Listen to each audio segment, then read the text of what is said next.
Mga kabisnes naming minamahal, makikisuyo po kami. Naglalambing po kami sa inyo. Kung maaari po sana ay pakisuportahan natin Analisa Reality Vlog. Analisa Reality Vlog. Hello po mga kabayan, kumusta po kayo? Magandang buhay. Welcome po muli sa aking YouTube channel, Analisa Reality Vlog.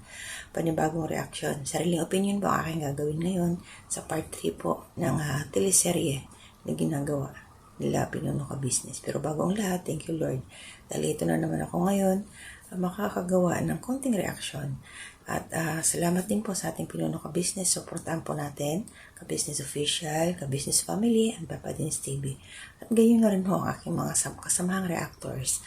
Sila Anime Reactors TV, Kabayan Alminda Mix Vlog, si Ma'am First Channel, Kalingap Turak, Taong Gala, at saka si Katangay PLC.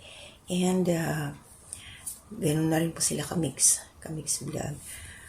So, ito ngayon, quick reaction lang po ito. At hindi ho muna ako pala magbibigay ng shoutout katulad ng ginagawa ko kung sino man yung mga nasa comment section. Basta, maraming salamat sa inyo, to my new subscribers, yung mga nagla-like, nagsishare, nagbibigay ng kanilang sariling komento, at ang mga silent viewers, maraming salamat po sa inyong lahat. Yun po. So, dito sa part 3 ng teleserye, ay by the way, may nabasa ko. Salamat sa award, Kabayan Jose Pascual, Fantaserye. Yun. Dito sa Fantaserye o teleserye nila Pinuno Ka Business, yun na nga sa part 3. Doon sa paglabas ni Ate Mingay, na grabe ang bigat ng bagsakan ng drama nilang mag-asawa, si Kuya Buknoy.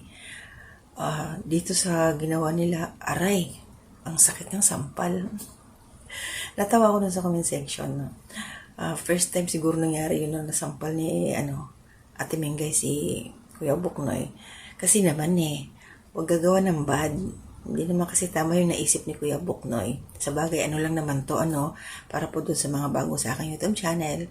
Ano po ito? Yun nga, sabi ni Kabayan Jose Pascual, fantasy lang po ito.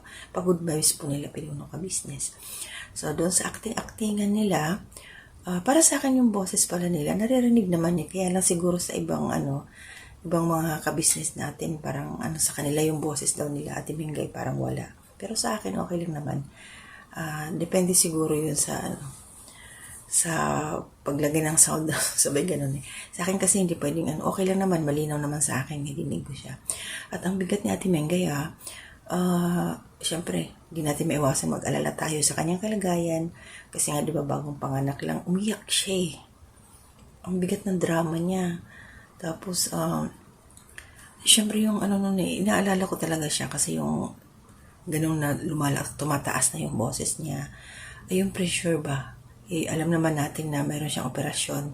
Kaya nag-aalala din ako. Alam ko marami tayo, mga ka-business dyan na nanood sa teleserye na to, ni Pinuno Ka Business, nag-alala dun sa kalagayan ni Ate Mingay, parehas pa silang may opera, pati si Kuya Buknoy, alam naman natin yung kalagayan niya. Pero talaga, magaling silang magdala ng karakter nila. Akala mo talaga as in tunay. Diba? So, dito na ngayon naman kay pagdating kay Tony, nagulat ako dun sa part na dinatawag siya ni Lito. Pag dito talaga silang dalawa na yung nasa labas, kumbaga, mapapanood natin. Parang din akala mo yung totoong buhay na nangyari talaga. Nakita ko si Tony, na siya, okay na yung malakas na ba siya, pero may yung 2 timba ng tubig na binuhat niya. Kahit pag ganun lang yung kilos niya, na kaya niyang bitbitin yun. Diba? Yung lang ko lang dito, kasi lumabas na nga, nag-transform na si Tony. Ang isip ko kasi dati dito na baka si Vera either same na karakter, asawa siya ni Lito. Yung pala doon siya yung magiging kapatid ni Lito through transformation na kay Tony. Doon sa pag-ikot ni Tony, nag-aalala din ako. Kasi syempre mahihilo siya, ikot nga siya ng dahan-dahan. So yun na nga, lumabas na si Vera. Ang galing din ni Vera. Naalala ko yung yung sa radyo na drama, yung si si Ing-Ing ang tawag doon. Parang ganun. Di ba, nung naririnig ko noon, ganun ang boses ni Vera eh. Grabe yung ano niya, yung halakhak niya na talagang yung wish ni Lito.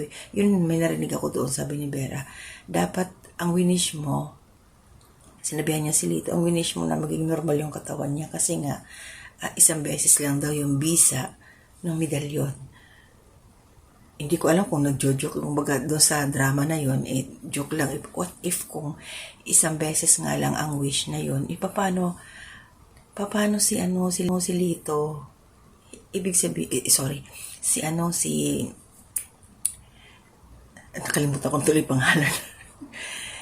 Nag-transform lang eh. Si Tony, paano si Tony? So, hindi na siya babalik. Diba? Imposible naman siguro yun. Baka nagjo-joke lang to si Vera doon sa sinabi niya isang beses lang ang bisa ng medalyon. Huwag naman. Pinuno, pabalikin niyo si Tony. Sabi ganun eh.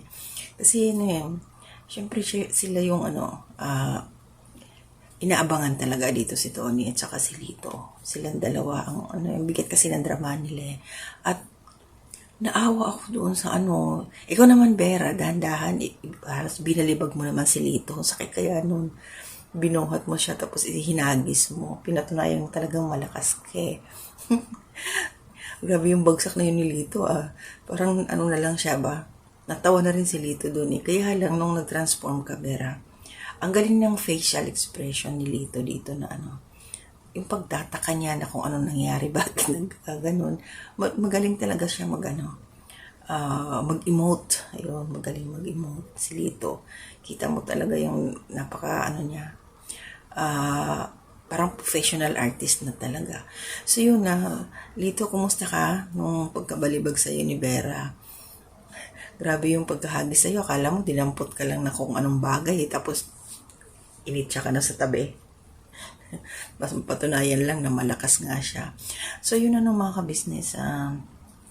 Sa ngayon yun muna. Maraming nadala sa pag-iyak ni Ate Mingay. At ito si Kuya Buknoy, may painom-inom na drama. Sa kadiliman, maraming natakot eh. Yung siyempre dilim ng gabi, mabuti nga kamo, hindi horror yung background music. So, ang kakabang-abang dito talaga, paano papasok si Captain Dumbbell sa karakter niya, sa karakter ni Bornok. Siya yung starring eh. Ano kaya talaga ang magiging papel dito ni Kuya Buknoy? Siya kaya yung magiging bad dito? Kasi di ba nag-isip na siya na kunin yung medalyon, ibenta. O siya kaya yung makakalaban ni Captain Barbell? Paano kaya maililigtas maibabalik pa kaya si Tony? Ang daming katanungan, no? Daming katanungan dito. So, abangan natin. Grabe yung fantasy na to, teleserye na to. Mapapa-good vibes ka, mapapaiyak ka talaga.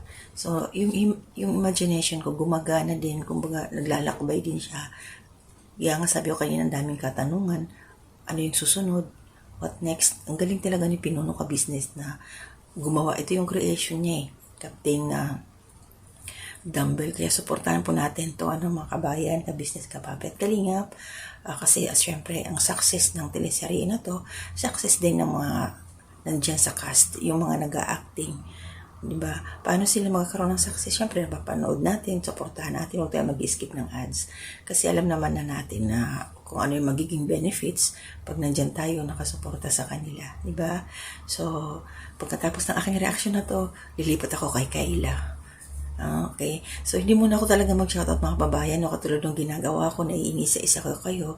So, sa susunod na lang babawi ako kasi after nito, may trabaho na ako.